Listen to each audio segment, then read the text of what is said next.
بسم اللہ الرحمن الرحیم۔ محرم کی حرمت اور فضیلت۔ ہمیں تو صرف ایک ہی مہینے کی فضیلت کا پتہ ہے اور وہ ہے رمضان، کہ رمضان میں روزے رکھتے ہیں اور اس میں بہت زیادہ نیکیاں کرنی ہوتی ہیں اور خود کو گناہوں سے بچانا ہوتا ہے۔ اس کے علاوہ رجب میں جیسے معراج ہے، شعبان میں شب رات، تو شب رات کو ہم نے نیک بن جانا ہوتا ہے، یا پھر شوال کے کچھ روزے رکھ کے تب ہم نے نیک بن جانا ہوتا ہے۔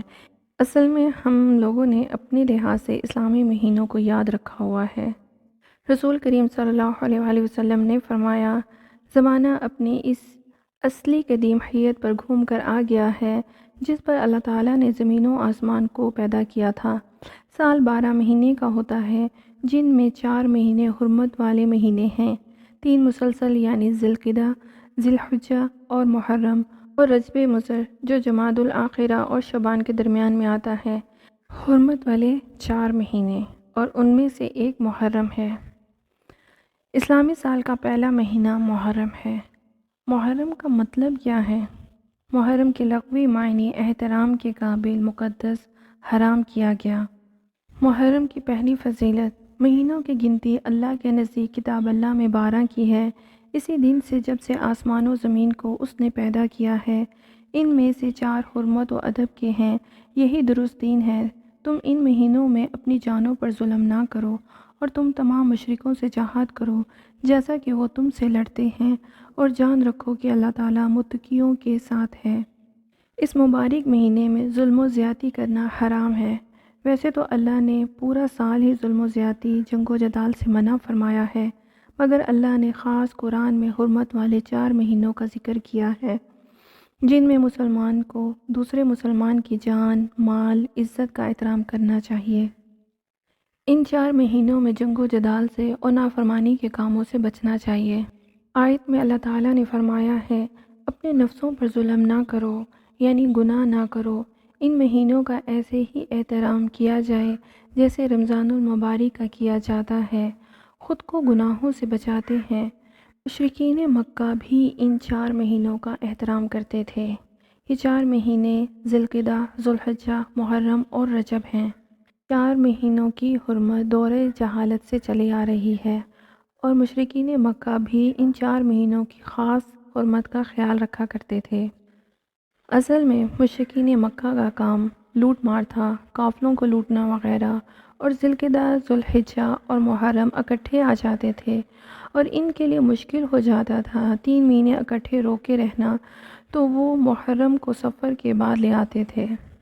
نبی کریم صلی اللہ علیہ وسلم نے فرمایا، زمانہ اپنی اصل حالت پر گھوم کر آ گیا ہے، اس دن کی طرح جب اللہ نے زمین و آسمان کو پیدا کیا تھا۔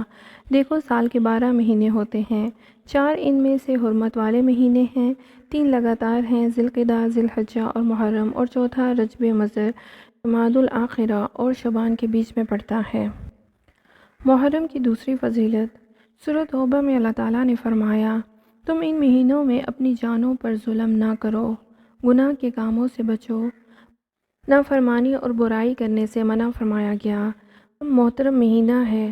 عام مہینوں کی نسبت ان مہینوں میں گناہ اور معصیت کے کام کرنا بڑی غلطی ہے۔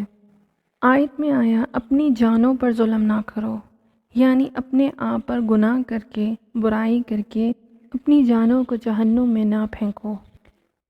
جیسے رمضان میں ہم اپنے آپ کو گناہوں سے بچاتے ہیں، اسی طرح ان مہینوں میں بھی خود کو گناہوں سے بچانا ہے۔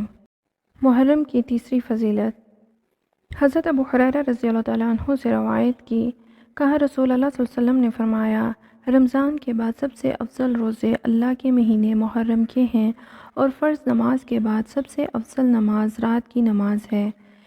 اس مہینے کو نبی صلی اللہ علیہ وآلہ وسلم نے اللہ کا مہینہ فرمایا ہے، یعنی 4 حرمت والے مہینے ہیں، لیکن ذو الحجہ کو نہیں فرمایا، محرم کو اللہ کا مہینہ فرمایا۔ ان 4 میں بھی زیادہ افضل جو ہے وہ محرم ہے۔ محرم کی چوتھی فضیلت، حرمت والے 4 مہینوں میں یہ مہینہ سب سے افضل ہے۔ حضرت بصری رحمۃ اللہ علیہ فرماتے ہیں کہ حرمت والے مہینوں میں سے سب سے افضل مہینہ محرم ہے۔